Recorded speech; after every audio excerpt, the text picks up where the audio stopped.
Salut les chômeurs. Ça va les gars? Je vous ai pas réveillé en pleine sieste? Les gars, avant d'aller sur Pactu, les gars, petit instant QLF. Donc VFA les gars, pour ceux qui connaissent pas, tu peux trouver dessus des maillots de foot vintage de toute époque, c'est ultra stylé. Oui, c'est que du vrai sur le site, c'est certifié, c'est que des vrais maillots de foot. Donc voilà les gars, t'as des maillots de toute époque, tu vois, le O2 d'Arsenal. Les gars, ça vous fait penser à quel joueur celui-là? Rooney ou CR7? Ouais, je savais que vous alliez dire l'un des deux, logique. Tu vas voir les résultats, bah tu vas tomber sur plein de maillots, du Barça, Messi, ça peut être Argentine, etc.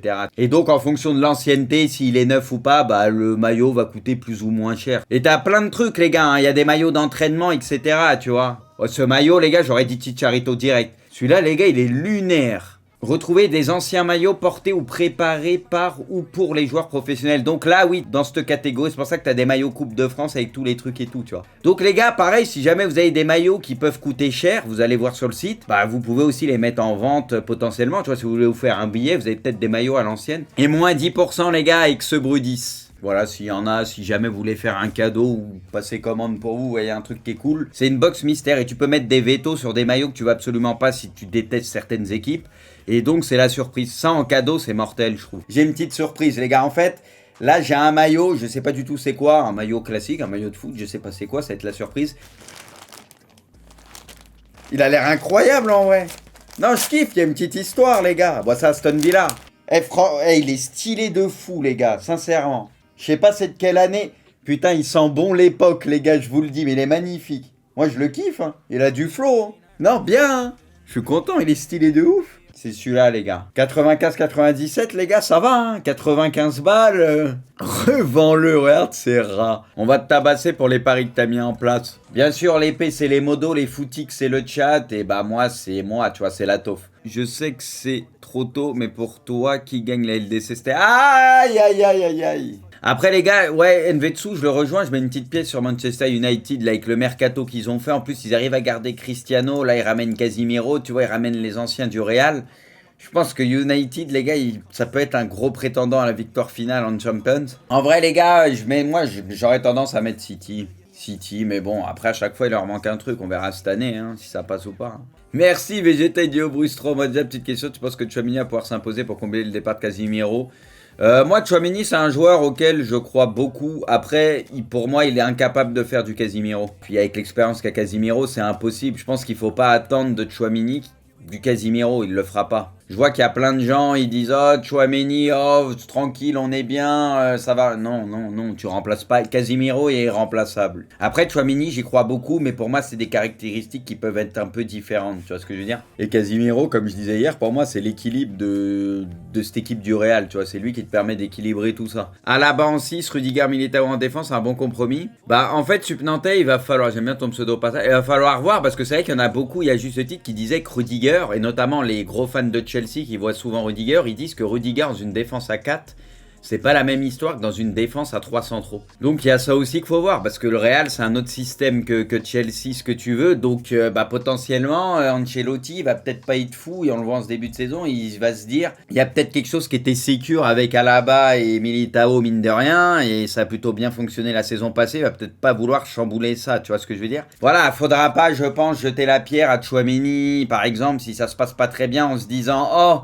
il va stopper plein de trucs, il va faire les fautes intelligentes, il va avoir le vice et l'expérience de Casimiro. Oh, tu vois, il faudra pas dire, oh, il est nul, surcoté. Tu sais, vous connaissez comment ça va se passer. Il y en a, ils vont vouloir dire, oh, yeah, il doit faire aussi bien que Casimiro ou machin. Les gens, c'est là où ils se trompent. Ça se passera pas comme ça. Faudra juste être patient, comme je dis, pour moi, il a d'autres qualités, d'autres caractéristiques. Il pourra apporter d'autres choses peut-être que Casimiro avec le temps, mais sur ce côté-là, tu vois... Vislar et tout, expérience, il est très intelligent Casimiro, il est malin, tu vois. Ça va être compliqué à combler, tu vois. Même dans l'attitude, Tchouaméni est moins méchant que Casimiro. Bah oui, mais après les gars, il y a qui est aussi méchant que Casimiro dans ce rôle-là à l'heure actuelle en Europe? Ça va être dur de trouver un équivalent, les gars, donc c'est pour ça qu'il est très spécial. Rodri, non, pour moi Casimiro c'est plus méchant. Rodri c'est un des meilleurs à l'heure actuelle à ce poste-là, avec Casimiro, pas de souci. Mais pour moi, Rodri est moins méchant quand même. Pour faire un comparatif, balle au pied et tout, j'avais un peu du Iniesta, sauf que j'ai le côté un peu plus buteur d'un Messi qu'Iniesta a beaucoup moins, tu vois. Mais chacun à leur niveau, mais pour vous faire un comparatif, je suis un mélange d'Iniesta-Messi, parce que je peux plus marquer qu'Iniesta à mon niveau. Mais j'ai du ballon et j'ai le côté aussi créatif, bien sûr. Et après, défensivement, même si je suis pas le plus grand gabarit, j'ai un peu du Verratti. Tu sais, à chipper les ballons et tout, où je peux avoir un petit côté agressif, tu vois, pas si simple que ça à passer. Donc un mix de Verratti, Iniesta et Messi, voilà, vous mélangez tout ça et vous avez moi. On fera un foot il y a pas longtemps, les gars, parce que j'ai l'impression que vous avez besoin d'une piqûre de rappel, certains. On va mûrir le truc, les gars. Vous savez, le classement des pronos, là. Il y aura des points bonus, des fois, qui compteront à la fin de saison. Quand je vais faire un 5, il y aura les modos, je vais en inviter. Il y aura la team modo, ça parle beaucoup, ça braille. On va voir. Il y aura la team modo, elle va venir. Et il y aura une team qui représentera le chat. Et l'équipe vainqueur de ce 5, ce petit tournoi, ils prendront un point bonus à la fin de saison. Parce que ça braille beaucoup et comme ça on verra qui fait quoi, qui est qui. Les paroles c'est bien, les actes c'est mieux. Ce que je vois, ça parle beaucoup. Il y a une seule réalité, Poineau il le sait, on verra sur le terrain. Terminé, c'est fait, c'est dit, passons à autre chose. Après les gars, je dis pas, il y aura des petits cracks peut-être parmi vous. Je pense pas qu'il y en aura beaucoup, mais il y aura quelques bonnes surprises, ça je le sais. Mais il y en aura beaucoup qui seront frauduleux. Ce qui est sûr, c'est que je serai dans le haut du panier. Et quand je dis le haut, je serai tout en haut du panier quoi qu'il arrive. Hein. Pas dur, mais je le sais déjà, ça c'est sûr. Anthony dit je serai à Milan. Oui, oui. Anthony, on va le faire un jour où t'es dispo. Parce que ça parle beaucoup ici, mais ça assume pas beaucoup, j'ai l'impression. Alors, United a fait une offre de 80 pour Anthony, rejeté par l'Ajax. Ok. C'est que là, pour le moment, ils veulent pas s'en séparer tout de suite. Bon, alors ils se disent, c'est tellement des Jompi et United qui sont capables de mettre plus. La fin d'un trio légendaire, j'avoue, ça va faire chelou, les gars. Tu sais, ça commençait à partager les photos où tu voyais le 11 avec Cristiano, Benzema et tout, tu vois, le gros Real. Ou genre en gros, il reste plus que Benzema, Kroos, Carvaral. Ah bah Modric, oui, j'ai pas dit Modric, je suis con. Trio légendaire mérité, hein. Le Real cible Guimarães pour remplacer Casemiro, sauf que pour Newcastle, le Brésilien n'est pas à vendre. Oui, il est arrivé il y a pas longtemps, jamais ils vont s'en séparer, je pense pas non plus. Le montant de transfert de Casemiro est de 60 plus 10 de bonus, contrat de 4 ans, plus un an d'option, salaire 22 millions par an. Donc c'est ça, il fait un peu plus du double. Après, à sa place, les gars, encore une fois, on a compris que c'était pas pour le challenge sportif, c'était pour les thunes et rien d'autre. Il y en a qui essayent de défendre ça, les gars, on peut rien expliquer et justifier par ça. Le Manchester, il n'y a rien qui va en ce moment, tu joues même pas la Ligue des Champions, tu sais même pas dans quoi tu t'embarques, soyons honnêtes. Là, il a signé en plus, j'ai vu un contrat de 5 ans, jusqu'en 2027. Avec 22 millions par an, les gars, il s'est dit, vas-y, je vais prendre 100 millions. Bah les couilles, vous voyez ce que je veux dire. Il se dit, c'est mon dernier gros contrat, je me mettrai bien avant d'arrêter, puis c'est fini, quoi. Tranquille, il aurait peut-être pu toucher plus pendant sa carrière, parce que voilà, ça a été un des meilleurs à son poste, et il a peut-être pas été payé à sa juste valeur à certains moments, tranquille. Mais bon, il est pas à plaindre, je pense qu'il a quelques millions de côté. Quand les choix sont que dictés par l'argent, ça me dérange un peu, et là, on peut pas penser autre chose. On ne peut pas penser à autre chose, ça a forcément été dicté que par l'argent, donc ça me déçoit un peu, ça que je veux dire. Et le foot, c'est que comme ça maintenant, ça l'est de plus en plus, ça l'était avant, mais là ça l'est de plus en plus on avance dans le temps, ça me déçoit un petit peu. C'est juste ça que je veux dire. Parce que les mecs, ils sont déjà blindés à l'abri. Enfin voilà, gros coup pour United, grosse perte pour le Real, même si le Real, c'est un truc calculé, parce qu'ils savent qu'ils vont récupérer 70 millions, Florentino, et il a déjà pris des milieux de terrain, dont Chouamini, donc Camavinga, tu sais, il avait anticipé un peu ça. Là, il se dit que c'est le dernier moment, comme je disais un peu plus tôt, pour vendre Casemiro très cher et amortir le transfert de Chouamini, qui lui est là pour très longtemps. Donc, quand tu penses comme ça, vu côté Florentino et tout, tu te dis c'est peut-être pas un mauvais call au final. C'est juste que sur l'instant présent, cette année, c'est sûr que c'est une grosse perte, parce que Casemiro, c'est un monstre. C'est un des meilleurs à son poste depuis X années, donc c'est une grosse perte à ce niveau-là. Mais sur la durée, ça sera peut-être quelque chose qui aurait été plutôt intelligent, parce qu'il anticipe, voilà exactement, Florentino. Donc tu peux le voir comme ça. L'homme qui un soir de mai 2008 a sauvé le PSG d'une relégation en Ligue 2. C'est ouf les gars, le foot va si vite. Hein. Cesc Fabregas, quel régal c'était en Ligue des Champions, surtout Arsenal, il a eu une période de ouf. Fabregas, un peu même au Barça, quand il jouait en faux neuf au Barça ou avec l'Espagne et tout. Fabregas à son top, les gars, c'était un vrai beau joueur. Ça pue le football, quoi, il colle Barça et tout. Mais ici, c'est pour ça qu'il kiffait combiner avec lui, il se connaissait par cœur. C'était un des rares joueurs capables de le comprendre. Cherki a signé hier sa prolongation de 2 ans avec l'OL. Ok, bon, ça tant mieux. Officiel Adidas dévoile le nouveau maillot surf du Real. Il est pas dégueu, les gars. Il est vraiment pas mal. Pour le coup, tu vois, je le trouve pas mal. Je suis dur avec les maillots, peut-être il y en a que vous allez pas aimer ou quoi. Celui-là, je le trouve pas mal parce que, tu vois, je trouve que le noir avec le fluo jaune et tout, ça ressort pas mal. Et le maillot, il y a des petits traits, des petits trucs, mais ça part pas en couille. Pas mal. Et le maillot, les gars, domicile avec le violet, vu que je trouve que ça va toujours bien, le violet avec le Real et tout. Même le maillot domicile, j'aime bien. Deux trios exceptionnels, mais lequel était le plus important? Putain, les gars, sondage, arrêtons. Busquets, Iniesta, Xavi, ils ont roulé avec l'Espagne en club et en pays, ils ont roulé sur... Tu peux pas comparer. Les gars, Casemiro, Modric, Kroos, ils ont gagné 5 Ligues des Champions, ils ont tout déroulé, pas de soucis, très fort. Mais les gars, le Barça, quand ils étaient à leur pic, il n'y a pas de personne. C'était les meilleurs, point barre, soyons honnêtes. C'est le deuxième meilleur trio, peut-être si vous voulez derrière, pas de soucis, c'était un trio monstrueux, celui du Real. Mais les gars, Busquets, Xavi, Iniesta, il n'y a aucun milieu qui a roulé autant sur le football. Il faut dire les choses. Meilleure équipe de tous les temps, les gars. Le Barça à son prime, là, c'est la meilleure équipe que j'ai jamais vue, perso. On n'a jamais vu une aussi grande domination par le jeu, ce que tu veux. Ça roulait sur tout le monde. La clause de rachat du Bayern pour Kouassi est de 50. Ah oui, à partir du 1er septembre, elle passera à 55. Ok. Pas sûr qu'ils le reprennent, mais bon, on verra. Hein. On sait jamais s'il explose. Mais... Aïna aurait prêté 1 an par le Real à Gijón. Ok, c'est pas Valladolid, c'est pas Gijón. Ah, il est beau le maillot, les gars. Fumier. Alors, le président du BVB sur Ronaldo, j'adore ce joueur, c'est certainement une idée charmante. Ok, jusque-là logique. Voir Cristiano jouer à l'Iduna Park, mais il n'y a aucun contact entre les parties concernées. De ce point de vue-là, il faut arrêter d'en parler. Ok, il y a peu de chances que ça se fasse, quoi. Sacré palmarès de Casemiro avec le Real Barça. Putain, 3 Ligas. C'est là où tu vois, les gars, ça a quand même été une dictature, le Barça, en fonction de la Liga, je parle, les gars. Je parle de la Liga, parce que Casemiro et tout, tu vois, qui a quand même fait partie du gros Real, etc., il n'y a que 3 Ligas. C'est pas mal, mais vous voyez ce que je veux dire, que 3 Ligas, il y a eu plus d'LDC, quoi. C'est ouf, hein. 5 LDC, par contre, c'est pas normal, enfin, c'est abusé, quoi. Non, mais c'est vrai que le Barça, en Liga, ils ont surdominé, quoi. Après, le Real, en Ligue des Champions, bon, tranquille. Le Barça s'intéresse à Attal pour son poste, ok.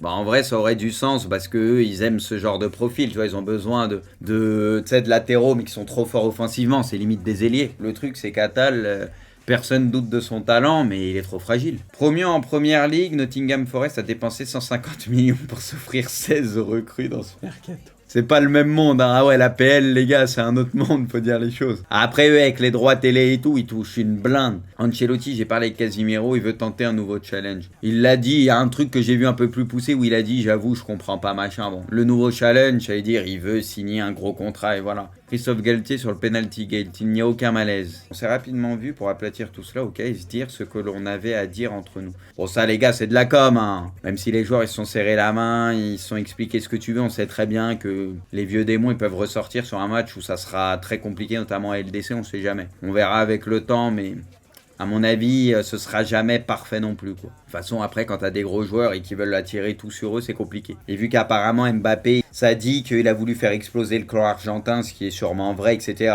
Il n'était pas forcément contre le départ de Neymar, tu vois, comme ça, il voulait vraiment prendre le pouvoir. Bah, vu que Neymar est resté, etc., et que lui, bah, est au courant de tout ça, forcément, ça la fout un peu mal. Ça, c'est des trucs qui restent, à beau dire, expliquer les choses, c'est nécessaire, et peut-être ça va aller mieux, mais il y a quand même des trucs qui vont rester, quoi. Et toi, t'y crois? Bah, Jordan, c'est la vérité. T'es trop naïf, Bruce Dose. Non, c'est vous qui êtes naïf de penser que ça va bien entre Mbappé et les autres. C'est vous qui êtes très naïf. Ça peut bien fonctionner, même si tu t'entends pas très bien. C'est déjà arrivé dans l'histoire du sport, dans le foot, même en NBA, ce que tu veux. Le truc, c'est qu'il faut partager et que chacun reste à sa place. Si c'est comme ça, ils peuvent ne pas être les meilleurs amis du monde et que ça se passe bien. Après, il y a du vrai, il y a du faux là-dedans, ça tranquille, hein, mais il y a pas mal de vrai, puisque bon...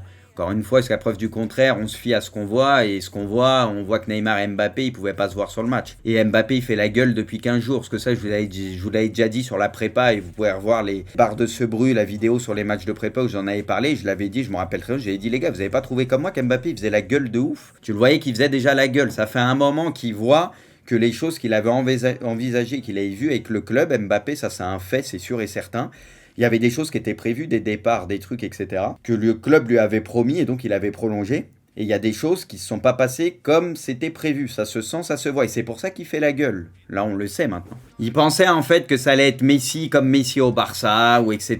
Tu vois, ou Cristiano au Real. Tu vois, il pensait que ça allait être vraiment le mec bien au-dessus de tout le monde. Et il voit qu'en ce début de saison, ça va peut-être pas se passer exactement comme ça. En fait, c'est ça le truc. Bah, il a raison. Bah, en un sens, si c'est ce qui était prévu avec le club et tout, écoute, bah oui, mais après, il a été naïf aussi de penser que ça allait être simple de tège Neymar du club, etc. Il a peut-être été un peu naïf alors. Dans une certaine mesure, qui voulait le départ de Neymar et tout, moi j'ai déjà dit, je suis pas contre ça, parce que Neymar, il a été plus souvent honteux que bon, ou ce que tu veux. Ça, c'est un fait, et c'est pas 2-3 matchs qui vont changer ça en ce début de saison. Ça, je suis d'accord avec Mbappé et machin, ça c'est un fait. Il y avait de quoi péter les plombs depuis quelques temps, les gars, ça faut le dire. Donc moi ça, je peux le comprendre. Moi, c'est plus, les gars, cette mentalité de tout s'accaparer, même quand c'est pas nécessaire, c'est ça qui me dérange, de vouloir trop en faire, même quand c'est pas le meilleur, dans certains domaines, c'est ça qui me dérange. Neymar, il peut retourner l'opinion très vite, et les gens, de toute façon, on le connaît, c'est très culture de l'instant, et ça retourne sa veste toutes les 2 secondes, on connaît. Ils peuvent cracher sur Neymar comme ça a été le cas, et grâce à un but, ah yes, c'est le meilleur joueur du monde, il va tout tabasser cette saison. C'est vrai que ça, c'est compliqué, parce qu'Mbappé, pour le coup, qui lui a été plutôt irréprochable ces derniers temps, tu vois, en tout cas ces dernières années au PSG, contrairement à Neymar, c'est vrai qu'en 2-3 matchs, t'as l'impression que ça c'est balayé. C'est compliqué, je suis d'accord, ça c'est pas normal par contre. Moi, c'est pas ça, encore une fois, que je critique chez Mbappé, c'est plus son état d'esprit, ça fait déjà longtemps, ça date pas d'aujourd'hui, moi je l'ai dit en équipe de France machin. C'est un constat que je fais depuis longtemps, ça a rien à voir spécialement avec Neymar. Chelsea s'apprête à faire une première offre de 19 plus 5 en bonus pour Aubameyang. Le club doublera presque son salaire. Il y a 8 ans, jour pour jour, le Barça présentait Suarez au Camp Nou. Le reste appartient à l'histoire. Meilleur trio, les gars, d'attaque qu'on ait pu voir aussi, faut le dire. Hein. Je sais, vous allez vouloir refaire le duel BBC et tout. Les gars, la MSN, en termes de complémentarité et tout, et en termes de beauté, quand ça... c'était trop fort, les gars, et vous le savez. Alors, le Real, c'est le plus grand club du monde, j'ai pas de mal à le dire, c'est la vérité. Si je pense que le Barça, leur trio au milieu était meilleur, ou la MSN était meilleure que la BBC, bah... je vais pas me mentir à moi-même, hein.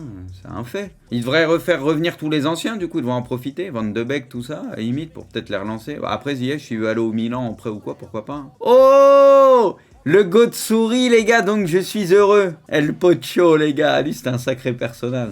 Wesley Fofana n'est pas dans le groupe de Leicester pour affronter Southampton. La raison, la situation incertaine du joueur courtisé par Chelsea. Ouais, mais lui, il veut se casser, mais il le keblo. Pourtant, ils ont fait des offres de ouf. Même à 70 millions, je l'aurais lâché direct. Après, tu sais qu'en PL, c'est toujours surévalué. Mais putain, que même 90 millions, ils veulent pas. Faut arrêter. Kanté souffre d'une blessure sérieuse, il sera absent plusieurs semaines, annonce Thomas Tuchel. Ça commence à faire peur, il commence trop à se péter. Nice a approché Pjanic. Ah ouais, eux, ils ont peur de rien. En soi, Pjanic, pourquoi pas, mais ça fait trop longtemps, c'est compliqué. Eux, ils sont intéressés par Marcelo, Pjanic et tout. En parallèle, les Aiglons avancent bien dans le dossier Pépé. Ah, ok, bon, pourquoi pas, Pépé pour le relancer. Officiel Ndombele est prêt à Napsa. Je vous avais déjà dit, les gars, j'y crois zéro, mais bon. On verra. Le PSG et l'OM sont visés par l'UEFA pour non-respect du fair play financier. Tiens. Ils ont 3 ans pour redresser leur club sous peine de sanctions plus sévères. Oui. Il n'y aura rien du tout, on sait très bien, les gars. United prépare une nouvelle offre de 100 pour Anthony. L'Ajax pourrait l'accepter. Bon, bah là, oui, il y a moyen. Bon, après, tranquille, les gars, c'est un bon joueur, Anthony, c'est bien, hein. Putain, mais United, les gars, ils vont nous faire un mercato, mais ils vont arroser dans tous les sens. Là, yes, c'est parti, hein.